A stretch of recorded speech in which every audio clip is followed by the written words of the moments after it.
natin sa umagang ito si Attorney Ray Cartahan. Attorney, good morning po. Welcome sa MUS. Yun. Patuloy pa rin po yung ating discussion about contract. So last Tuesday, nasabi ko na pag-uusapan natin for today is itong forms ng contract. So ano po ba itong iba't ibang forms ng contract? So tingnan natin, no, dalawang klase lang yan, Rian, no? Either yung written or yung oral. Okay. No? So as a general rule naman, wala namang required form yung contracts. Although yung batas talaga, in certain cases, no, for example, magbenta tayo ng lupa, it should be in writing. Or for example, mag-donate tayo ng property, it should also be in writing. Or may transaction tayo ng more than 5,000 pesos, kailangan in writing yon. Pero other than that, no, kung yung batas mismo hindi naman nag-require ng particular form ng contract, pwede na siyang oral or verbal. So kasi yung isa sa mga pitfalls ng oral or verbal na contract is paano kung hindi tuparin ng isa't isa yung kanilang napagkasunduan. Kasi dyan mismo nagkakaroon ng maraming problema, di ba, Attorney?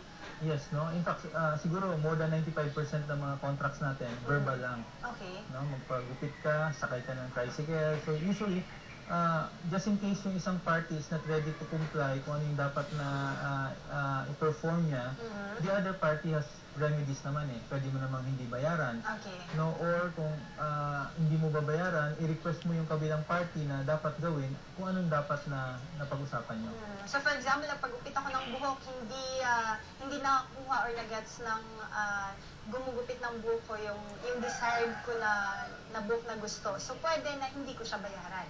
Correct, no? So may contract na kayo doon, no? Pagpasok mo sa parlor, may contract na kayo doon. For example, kung gusto niyang gupitan ka, may meeting of the minds na kayo na magpapagupit ka under yung specifications na gusto mo. Kung hindi niya na-comply yun, you have the option not to pay yung nagpagupit sa'yo. So, Attorney, na-mention din kasi natin last week itong mga voidable contracts. Meron na tayong tinatawag na mga void na contracts. So, ano po ang ibig sabihin nito? So, unlike yung tinatawag nating voidable contract yan, no? Ibig sabihin, valid yung contract mo until annulled. Okay. Ang problema lang dun sa consent, no? Ng one of the contracting parties. Dito naman sa void, from the beginning talaga, void, no? Walang visa yung kontrata. So, mga example ng mga contract na to, ito yung mga transactions na outside of the commerce of men, no? For example, ibenta mo yung kalsada, public road, you cannot do that, no? Or for example, pag-perform mo ng service yung isang tao na hindi naman niya kayang gawin, no? Example dyan, may kontrata kayo na lumipad sa buwan ng isang tao. Alam natin, hindi pwedeng gawin yon. So, from the beginning, that's void contract talaga. Okay.